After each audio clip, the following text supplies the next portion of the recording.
في رمضان كل سنة الناس بتقعد تتفرج على المسلسلات اللي بتتعرض وخلاص. المسلسلات دي بقى بيكون في منها الكوميدي والأكشن والرومانسي كمان. النهاردة بقى هقولك عن 5 مسلسلات لازم تشوفهم في رمضان 2024. وقبل ما نبدأ أعزائي المشاهدين اعملوا لنا لايك للفيديو وسبسكرايب للقناة وفعلوا جرس التنبيهات عشان يجيلكم كل جديد أول بأول، وصلي على النبي ويلا بينا. 4-7 تاني مرة. أكشن!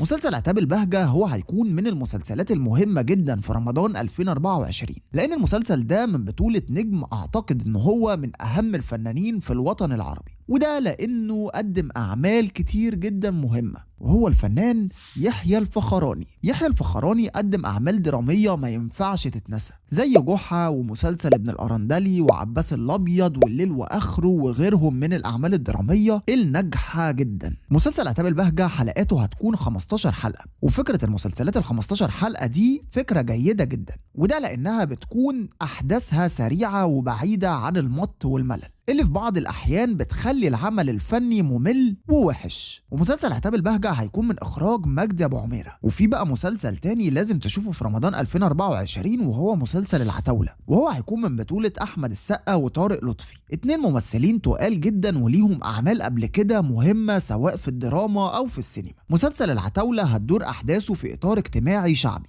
والمسلسل هيكون من تأليف هشام هلال ومن إخراج أحمد خالد موسى. وكمان المسلسل هيضم عدد كبير جدا من الممثلين زي باسم السمرة اللي أكيد هيكون إضافة للمسلسل ده. أعتقد إن المسلسل ده من المسلسلات اللي هتكون جيدة جدا في رمضان اللي جاي. وفي مسلسل تاني بقى لازم تشوفه برضه في رمضان 2024، وهو مسلسل الكبير قوي الجزء الثامن. طبعا الكبير قوي هو من المسلسلات الكوميدية اللي بتعتبر من أفضل المسلسلات الكوميدية في تاريخ الدراما المصرية، وأحمد مكي قدم كذا شخصية في المسلسل ده بمنتهى البراعة زي الكبير وجوني وحزلقوم. والمسلسل كمان فيه نجوم مهمة جدا زي محمد سلام، واللي بيقدم دور هدرس أو هجرس في مسلسل الكبير قوي، اللي من أهم عناصر المسلسل ده من وجهة نظري. وفي ممثلين كتير برضو كويسين في المسلسل ده. ومسلسل الكبير قوي هو هيكون من إخراج أحمد الجندي. وفي مسلسل تاني لازم تشوفه في رمضان 2024 بقى، وهو مسلسل الحشاشين. مسلسل الحشاشين هو هيكون من بطولة كريم عبد العزيز، وهو بيعتبر برضو من أنجح الفنانين حاليا على الساحة الفنية المصرية. أعتقد إن كريم عبد العزيز بيعرف يختار أعماله الفنية بكل براعة، ويمكن من أسباب نجاحه هو ذكائه الفني. ومسلسل الحشاشين هتدور أحداثه في القرن ال11 الميلادي في إطار تاريخي، وده عن جماعة الحشاشين اللي كانت مشهورة جدا في الوقت ده. وكريم عبد العزيز هيجسد دور حسن الصباح، وهو قائد جماعة الحشاشين.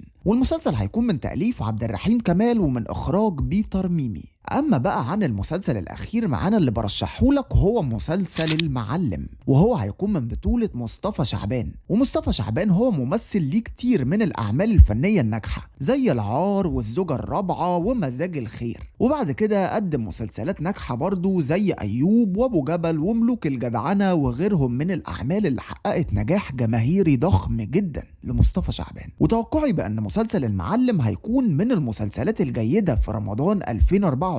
ومسلسل المعلم أحداثه هتدور في إطار درامي شعبي، وأعتقد أن مصطفى شعبان هو مميز جدا في الحتة دي. ودول كانوا 5 مسلسلات رشحتهم لك إنك أنت تشوفهم في رمضان 2024. اكتب لنا تحت في الكومنتات بقى وقول لنا أنت هتتابع أي مسلسل من المسلسلات دي، وما تنساش تعمل لنا لايك للفيديو وشير. وأما عن دلوقتي فسلام.